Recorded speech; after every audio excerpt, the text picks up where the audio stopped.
Hello la famille.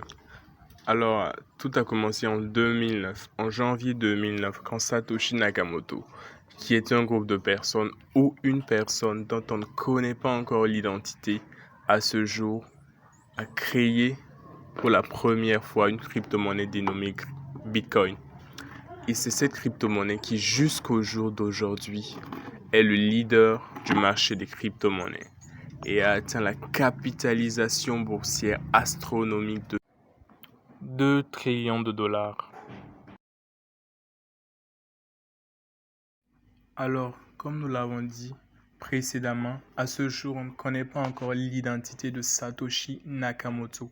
Mais si vous n'êtes pas convaincu et que vous souhaitez faire des recherches sur Google, alors vous tomberez sur Dorian Satoshi Nakamoto, qui est en réalité un ingénieur japonais qui n'a rien à voir avec Satoshi Nakamoto, le ou les véritables créateurs de Bitcoin. Alors, il faut aussi noter que ce qui fait la spécificité du Bitcoin est tout simplement que son réseau est solide et qu'à ce jour, il n'a connu aucun hack. En d'autres termes, en 16 années d'existence, aucune attaque informatique, aucun pirate malveillant n'a réussi à déjouer le code du Bitcoin.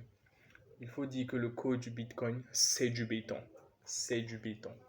Alors, pensez-vous que Satoshi Nakamoto était le meilleur codeur ou était les meilleurs codeurs du monde? N'hésitez pas à me le faire savoir en commentaire. Comment fonctionne le Bitcoin? Alors, le Bitcoin repose sur un système de paiement dit décentralisé. Qu'est-ce que ce système? C'est un moyen de paiement qui permet de faire des transactions sans passer par aucune institution financière.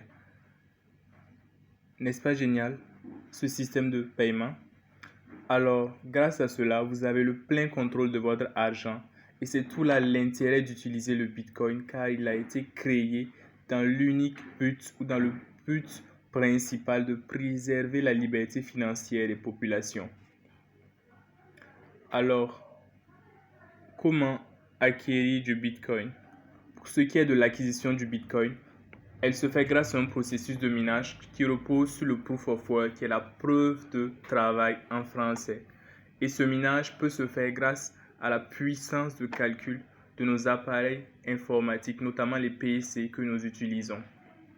Pour ce qui est de la supply du Bitcoin, grosso modo, la supply, c'est la quantité totale de Bitcoin qui puisse exister durant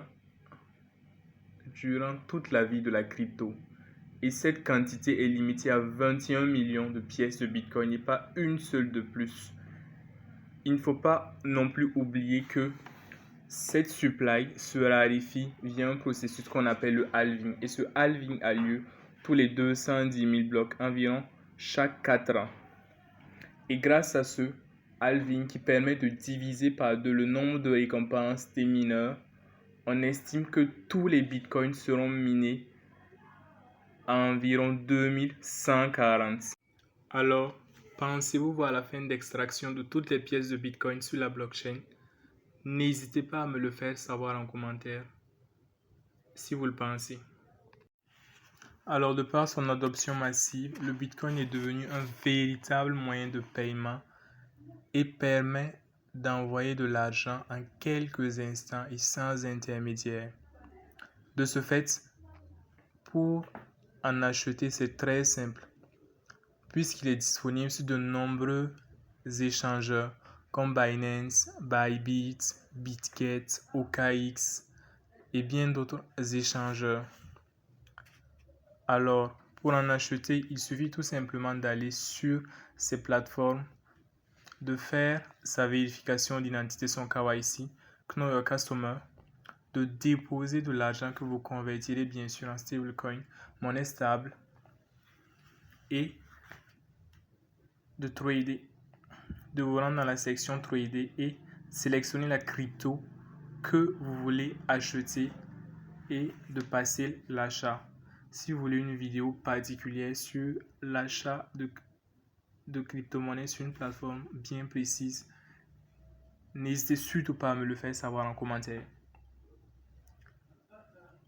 Une autre méthode aussi d'acheter du Bitcoin est tout simplement d'en acquérir auprès de personnes qui en possèdent déjà, grâce au système de peer-to-peer. Alors, si vous avez des termes incompris dans cette vidéo et que vous souhaitez bien sûr une autre vidéo sur le sujet ou sur un autre sujet, n'hésitez pas à me le faire savoir en commentaire. J'espère que cette vidéo vous aura au moins appris quelque chose. N'hésitez surtout pas à me lâcher un gros pouce bleu, à vous abonner, à commenter et à bientôt.